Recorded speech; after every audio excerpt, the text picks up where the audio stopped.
अल्लाहु अकबर अल्लाहु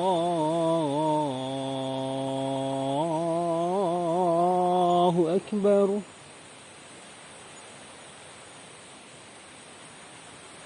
अल्लाहु अकबर अल्लाहु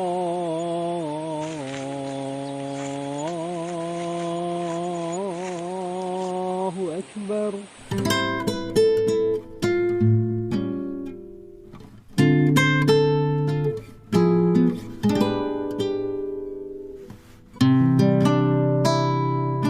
अस्सलाम वालेकुम।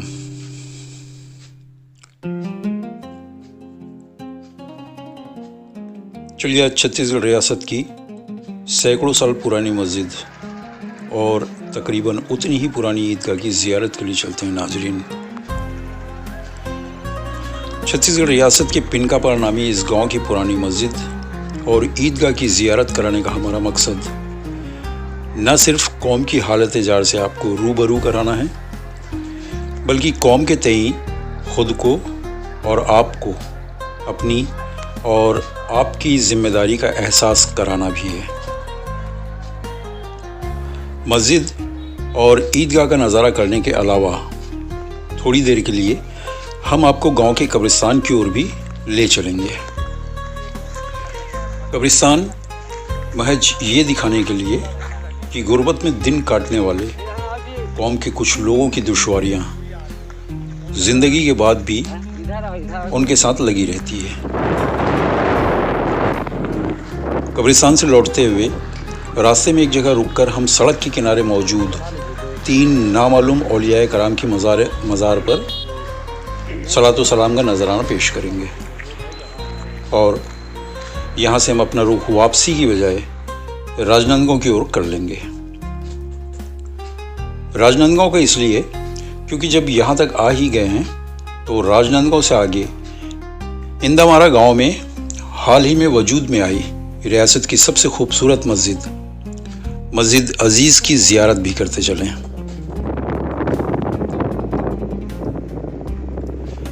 छत्तीसगढ़ रियासत के पिनकापार नामी इस गांव में आप वाया राजनांदगांव आसानी से पहुंच सकते हैं। राजनांदगांव से डोंगरगांव जाते हुए आपको खुज्जी गांव की ओर टर्न होना होगा।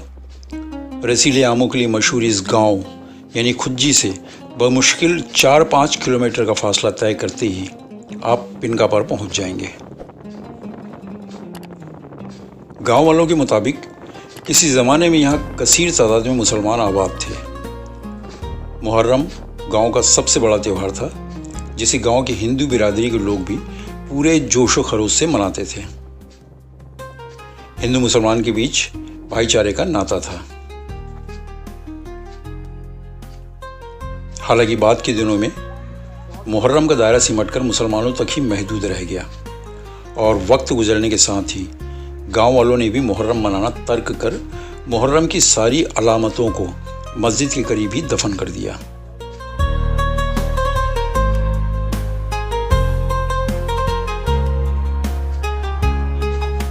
गांव का चक्कर लगाते हुए हमें कुछ ऐसे बुजुर्गों से बात करने का भी मौका मिला जिनके जहन में आज भी उन दिनों की याद ताज़ा है। बातचीत के दौरान अपने पुरखों के हवाले से बीच बीच में ठंडी आह भरते और ये कहते हुए कि वो भी क्या दिन थे, थोड़ी देर के लिए वो उन सुनहरे दौर में खो से जाते थे। गांव पहुंचने की जानकारी हमने पहले ही मस्जिद के इमाम हाफिज़ साजिद रजा को दे दी थी, इसलिए मस्जिद तक पहुंचने में हमें कोई मुश्किल पेश नहीं आई। हाफिज़ साजिद और गांव के मुसलमानों ने गर्मजोशी से हमारा इस्तकबाल किया और हमें मस्जिद की ओर ले चले। महज 10 बाई 10 साइज़ के एक कमरे की इस मस्जिद की छत पहले खपरेल की बनी थी, जिस पर अब टीन का शेड है।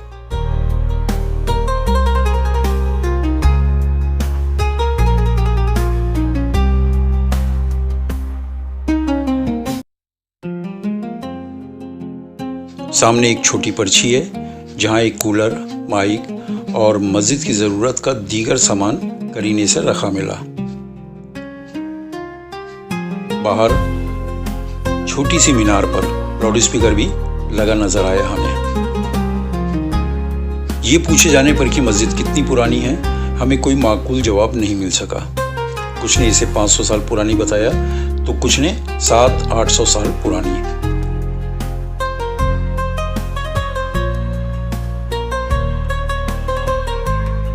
इस बीच अलबत्ता एक राहत भरी जानकारी ये जरूर मिली कि पुरानी और खस्ता हाल होने के बावजूद मस्जिद में बाकायदगी से अब भी जमात हो रही है।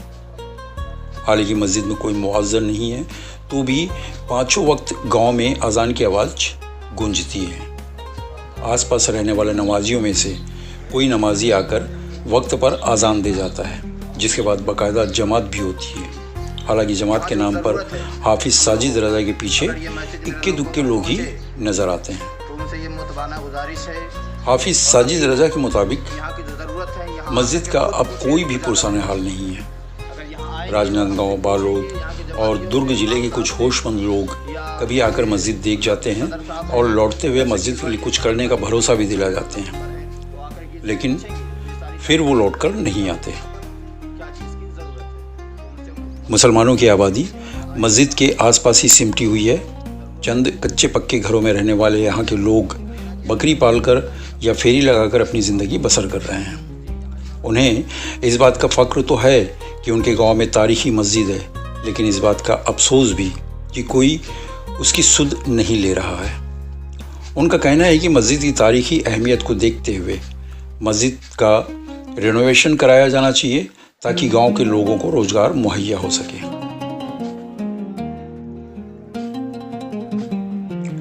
यहां से हमारा काफिला ईदगाह की ओर बढ़ा।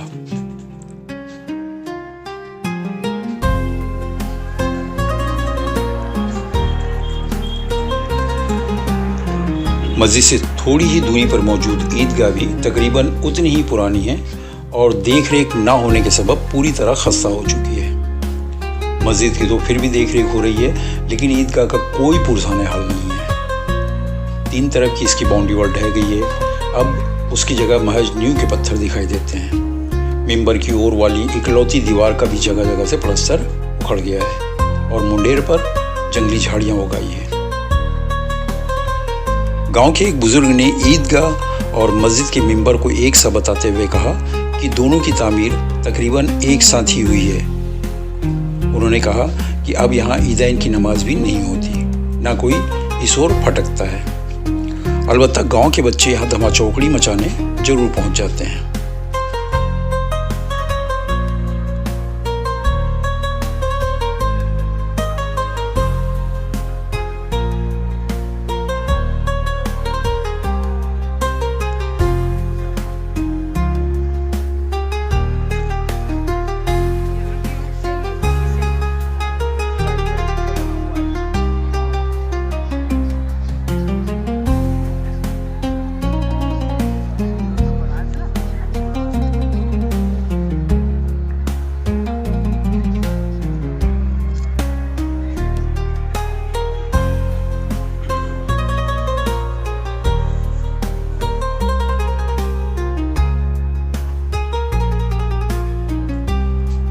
ईदगाह के आसपास कुछ वक्त गुजार कर गांव वालों के इसरार पर हमें गांव की कब्रिस्तान का रुख करना पड़ा। हालांकि शाम हो रही थी और सूरज गुरूब होने को था, तो भी हम इनकार नहीं कर सके और गांव वालों के साथ कब्रिस्तान की ओर बढ़ गए।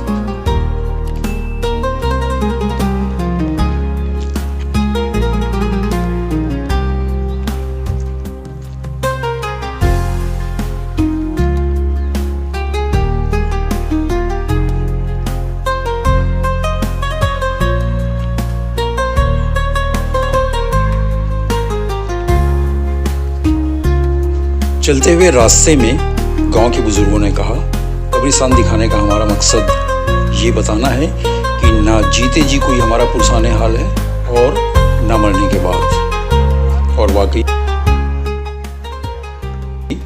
कब्रिस्तान जाते हुए रास्ते में हमने भी महसूस किया कि कौम के मसले मसाइल को लेकर लोगों की बेफिक्री एक बड़े तबके की ज़िंदगी के साथ साथ उनकी मौत के बाद भी उनके अहले खाना के लिए दुश्वारी का सबब बनकर रह जाती है। कब्रिस्तान जाने के रास्ते में एक गहरा नाला पड़ता है जो बारिश के दिनों में कमर तक पानी से भर जाता है। ऐसे में अगर कोई मैयत हो गई तो मैयत को कब्रिस्तान तक पहुंचाने के लिए गांव वालों को खासी मशक्क़त का सामना करना पड़ता है। और आम दिनों में भी, यानी नाले में पानी ना होने की सूरत में भी, मैयत को लेकर नाला पार करना आसान नहीं होता। जैसे तैसे नाला पार कर हम आगे बढ़े।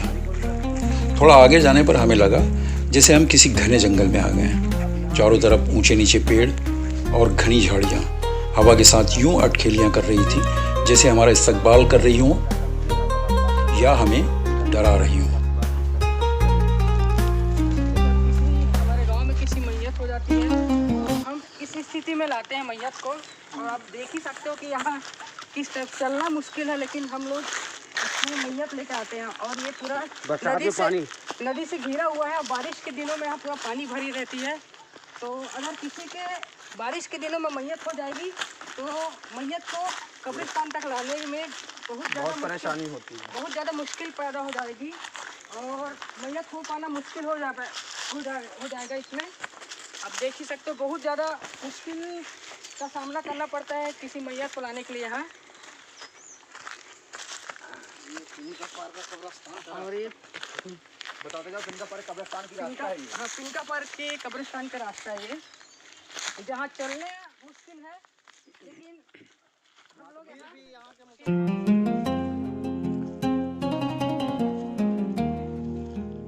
जैसे तैसे हमने ये रास्ता तय किया और कब्रिस्तान पहुँचे। हमने देखा कब्रिस्तान के नाम पर एक चटियल मैदान हमारे सामने था। कहीं कोई बाउंड्री वॉल नहीं, सिवाय उस नदी के जो कब्रिस्तान के एक हिस्से को कवर किए हुए थी। सामने कुछ टूटी फूटी कब्रों की अलामत नज़र आ रही थी। थोड़ा आगे बढ़ने पर एक बड़ी कब्र दिखाई दी। करीब जाने पर वहाँ 3 कब्रें एक साथ नज़र आई। तुर्बत की ऊंचाई भी खासी थी। कब्र किसकी है, कब बनी, इसकी कोई जानकारी गांव वालों को नहीं है। वो बस इतना ही बता सके कि ये कब्र वो बचपन से देखते आ रहे हैं।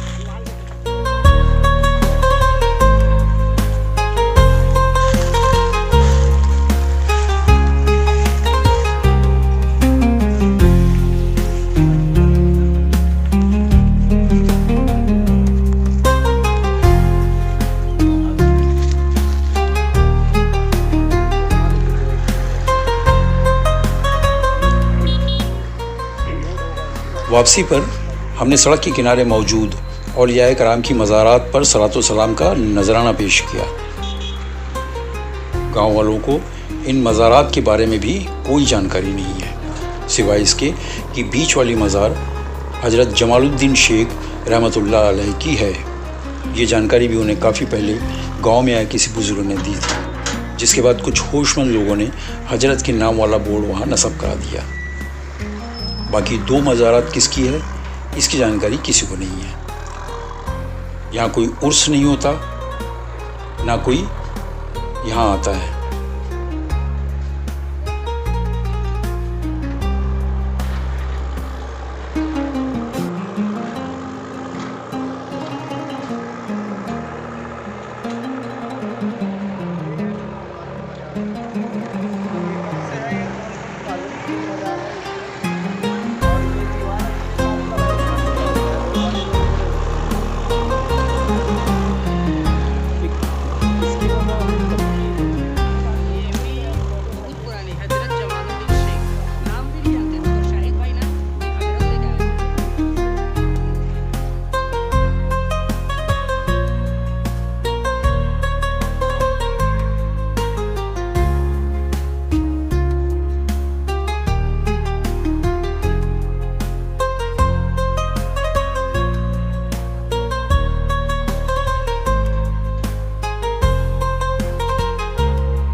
और ये मस्जिद अजीज़ है। राजनांदगांव के इंदामारा गांव में हाल ही में वजूद में आई इस मस्जिद की ज़ियारत और इसमें नमाज अदा करने की गरज से लोग दूर दूर से यहाँ पहुँच रहे हैं। आप भी ज़ियारत करें। और हाँ, हमारे चैनल को लाइक और सब्सक्राइब करना ना भूलें, ताकि इस्लामी कल्चर और उर्दू अदब की दीगर खबरें आपको मुतवातिर मिलती रहे। अल्लाह हाफ़िज़।